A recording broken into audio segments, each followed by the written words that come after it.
Cimo berdiri di pintu masuk desa, mengamati rumah-rumah tua yang hampir runtuh di bawah sinar bulan pucat. Kabut tebal mengelilinginya, dan udara terasa berat dengan bau anyir yang menusuk. Jalan setapak menuju pusat desa terasa semakin sempit, dengan bayangan dari rumah-rumah tua bergerak seolah-olah hidup.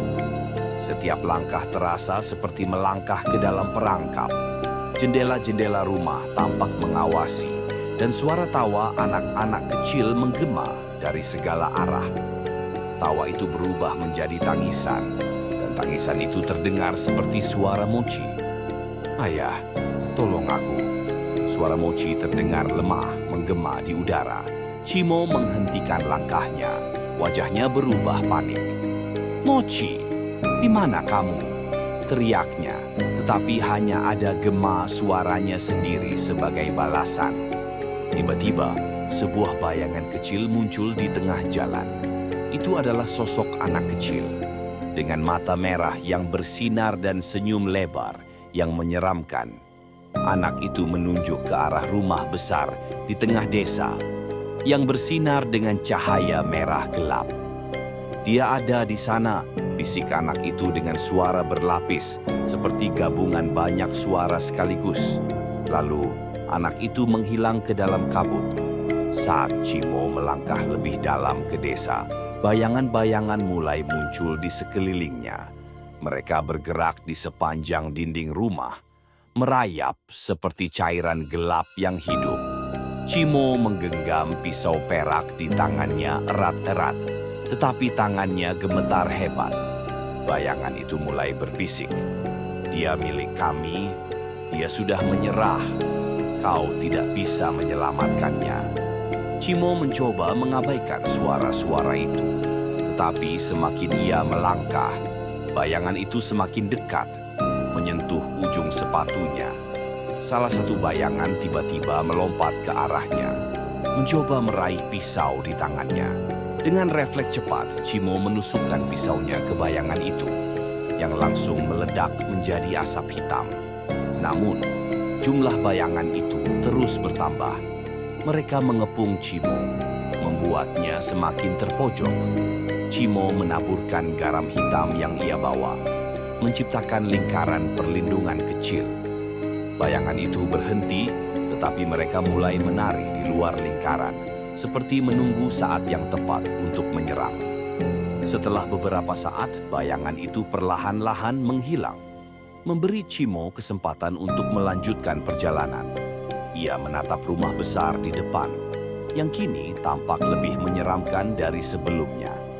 Cahaya merah gelap memancar dari jendelanya, dan suara nyanyian aneh terdengar dari dalam.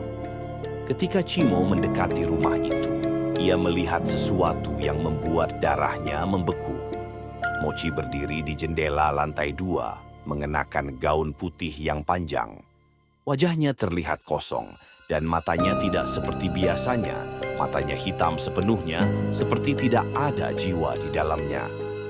"Tidak, Mochi," gumam Cimo, suaranya pecah.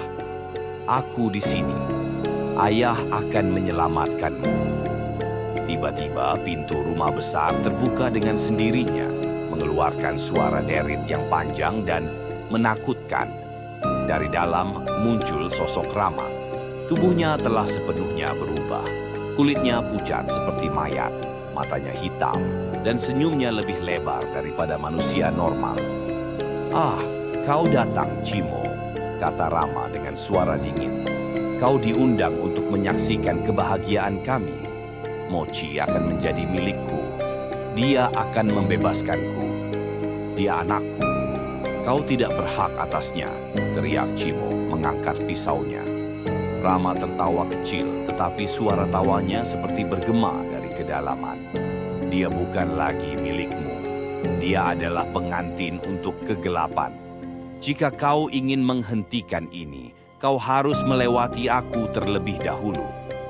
Rama melangkah maju, tubuhnya yang kini seperti bayangan bergerak dengan kecepatan tidak wajar. Cimo mencoba menyerangnya dengan pisau perak, tetapi Rama bergerak terlalu cepat. menghindari setiap serangan dengan mudah. "Pisau kecil itu tidak akan cukup," ejek Rama. "Kau tidak mengerti betapa kuatnya aku sekarang." Tiba-tiba, Rama mengulurkan tangannya dan bayangan dari lantai rumah mulai merangkak naik, membentuk tentakel yang mencoba meraih Cimo. Cimo mundur, menaburkan garam hitam ke lantai untuk melindungi dirinya. Garam itu menciptakan penghalang sementara, tetapi Rama terus menekan, mencoba menembus perlindungan. "Tidak ada yang bisa menghentikan upacara ini," kata Rama sambil tersenyum dingin. "Mochi adalah milikku. Kau terlalu lemah untuk melawan." Ketika Rama bergerak untuk menyerang lagi, Cimo memanfaatkan celah kecil untuk berlari melewati pintu depan rumah. Ia menaiki tangga yang berderit, meski rasa takut terus menghantuinya. Ia mengikuti suara nyanyian yang semakin keras, hingga ia sampai di sebuah ruangan besar di lantai 2. Ruang itu dihiasi dengan lilin merah yang menyala, dan di tengahnya terdapat altar kayu tua yang dipenuhi ukiran aneh. Mochi berdiri di depan altar, dengan tangan terikat oleh tali yang tampak seperti akar pohon hidup. Wajahnya tetap kosong, matanya hitam, tetapi air mata mengalir di pipinya. "Mochi!" Cimo berteriak, mencoba mendekatinya. Tetapi bayangan besar tiba-tiba muncul dari lantai, memukul Cimo hingga terlempar ke dinding. Dari sudut ruangan muncul perempuan tua dengan wajah keriput yang penuh kebencian. Dia mengenakan jubah hitam panjang dan senyumnya penuh kemenangan. "Kau datang untuk menghentikan ini?" tanya perempuan tua itu. "Sudah terlambat. Mochi adalah milik kegelapan sekarang. Dia akan menjadi pengantin, dan kekuatan kami akan semakin besar." Cimo berdiri di depan Rama, napasnya berat, sementara tangan kanannya memegang erat pisau perak yang sedikit berlumuran darah bayangan. Mochi masih berada di altar, tubuhnya lemah, terikat oleh akar-akar hitam yang tampak seperti hidup. Cahaya merah dari lilin di altar menerangi ruangan dengan aura gelap, menciptakan bayangan-bayangan yang terus bergerak di dinding. Rama yang berdiri dengan tubuh menyeramkan, kulitnya pucat dan retak seperti batu, matanya hitam pekat, tersenyum dingin kepada Cimo. "Kau pikir kau bisa menyelamatkannya, Cimo?" katanya dengan nada mengejek. "Ini sudah terlambat. Dia adalah milikku, pengantin kegelapan, dan dengan dia aku akan bebas." Cimo menggenggam pisaunya semakin erat. "Dia bukan milikmu, dia anakku, dan aku akan membawanya pulang." Rama hanya tertawa, tetapi tawa itu bergema seperti suara dari lubang tanpa dasar. Ia mengangkat tangannya, dan bayangan di lantai mulai merayap seperti ular, mencoba meraih kaki Cimo. Bayangan itu melilit kaki Cimo, menariknya ke lantai dengan kekuatan luar biasa. Cimo terjatuh, tetapi ia dengan cepat menaburkan garam hitam dari kantong kecil yang ia bawa. Garam itu menciptakan lingkaran kecil di sekelilingnya, memaksa bayangan mundur sementara. Namun, Rama hanya tersenyum lebih lebar. Ia melangkah maju, tubuhnya tampak membesar, dan bayangan-bayangan di sekelilingnya bergerak liar. "Garam itu tidak akan cukup untuk menghentikan aku, Cimo. Kau hanya manusia. Kau tidak punya kekuatan untuk melawanku." Cimo bangkit dengan susah payah. Matanya penuh determinasi meskipun tubuhnya gemetar. "Aku mungkin hanya manusia, tapi aku punya sesuatu yang kau tidak miliki. Aku punya cinta untuk anakku, dan itu cukup untuk menghancurkanmu." Rama, yang mulai kehilangan kesabaran, menyerang Cimo dengan cepat. Ia mengayunkan tangannya yang besar, mencoba menghancurkan Cimo dalam satu gerakan. Cimo menghindar dengan berguling ke samping, tetapi serangan itu menciptakan lubang besar di lantai. Cimo memanfaatkan celah itu untuk mendekati Mochi. Ia mencoba memotong akar-akar hitam yang mengikat tangan Mochi dengan pisau peraknya, tetapi Rama bergerak terlalu cepat. Ia menarik Chimo dari belakang dan melemparkannya ke dinding. Tubuh Chimo menghantam keras, membuat darah keluar dari sudut bibirnya. Meskipun terluka, Chimo bangkit lagi. Matanya penuh kemarahan dan keberanian.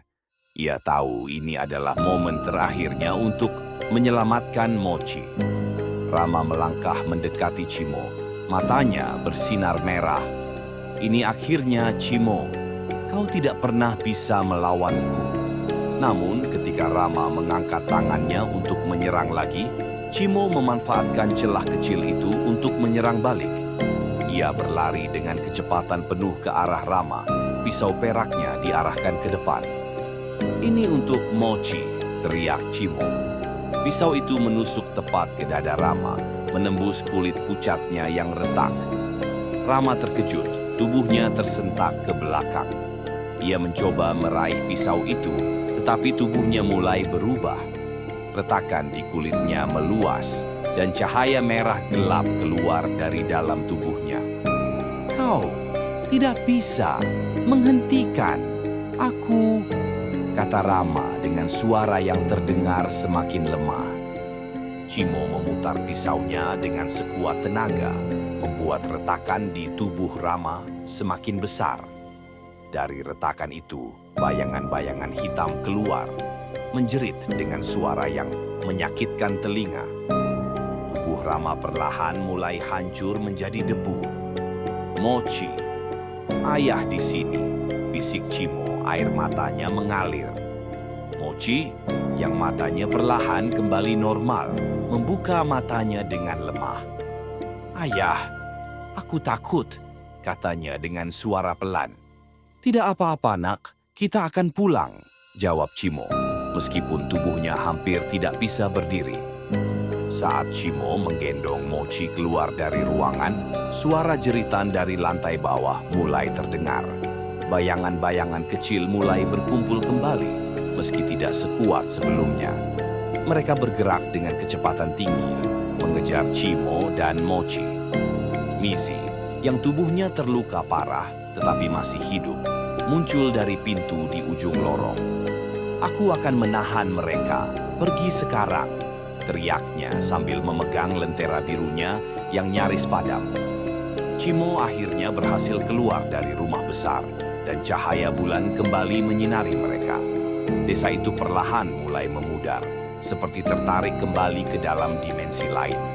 Rumah-rumah tua runtuh satu persatu, dan suara bisikan menghilang bersama dengan kabut. Saat Chimo memasuki hutan, ia melihat sekilas bayangan Nagumo di kejauhan, berdiri diam seolah mengamati mereka. Namun, makhluk itu tidak bergerak, hanya menatap, sebelum akhirnya menghilang ke dalam gelap.